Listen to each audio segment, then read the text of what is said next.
Before coming to Kenya for the safari, I was watching YouTube. There were some pretty scary videos of animals coming very close to the jeep or coming on top of the jeep. There were also videos of elephants attacking cars. But our experience is the contrary.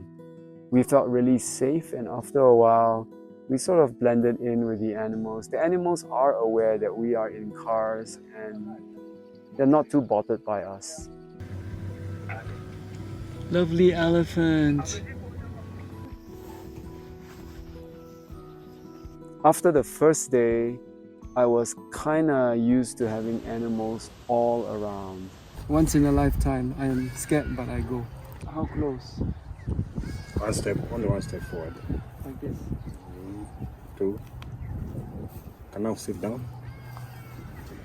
So when researching what to wear for safari, we spent a lot of time on YouTube and on Google, and we found information that I don't think is relevant. So I'm going to be sharing what is relevant. Look at what I'm wearing now. Colored, it's bright and it's fine. You don't have to wear neutral colors. There's stuff about not wearing dark colors because it attracts flies, the tsetse flies, but really, we never encountered any of that. The bright colors really don't make a difference. Before we came, we were actually advised to bring insect repellents by everyone on the internet as well as our tour guide.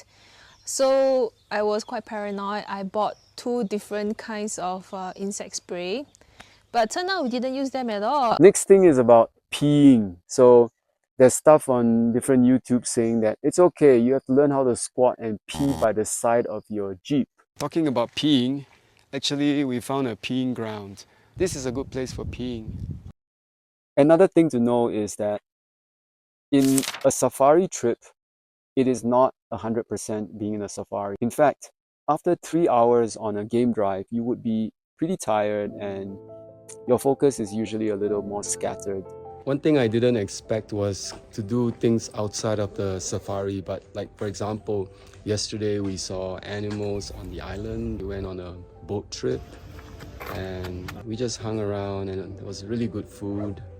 So if I were to plan the safari trip again, I would not make safari the focus. Of course, it's going to revolve around safaris, but expectation-wise, I think it makes sense to think about it as an all-round trip with safari as a big part of it. It's already day 4 of our trip, and part of what I enjoy is coming back to the hotel, doing nothing, eating. The food here is great, so I cherish my meals. And also just being in the hotel room or being in the hotel grounds. Some of these hotel areas are really nice. It's a chance to just do nothing. So the question is, how do we choose our hotels? So when we were looking for tour packages, the companies would send itinerary with different hotels. So I will just Google hotels and look at the review. I have 2 things I look out for. Number 1 is food poisoning. We do not want to get any food poisoning. So if there's any review on the hotel regarding food poisoning, I'll just skip. And the second thing that I look out for are bugs. If there are many complaints of bugs in the room and on their bed, I'll skip the hotel too. So I'll request for the tour operator to change the hotel so that we are happy with where we stay. That's really important to us. And why do you want to come to a safari trip? For us, it was because my wife loves animals and wanted to come. And I thought, why not? Because, yeah, it sounds like a good idea. Halfway into this trip, I realized that it is quite an experience. It's one thing seeing the animals on YouTube.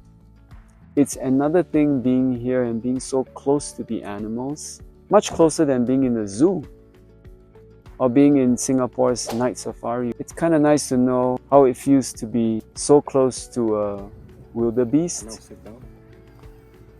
What a zebra looks like close up.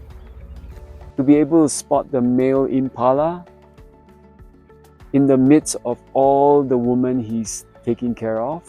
being in Africa's nature is nice. It's very different than what I'm used to as nature in Southeast Asia or Asia. So I really think it's a great experience.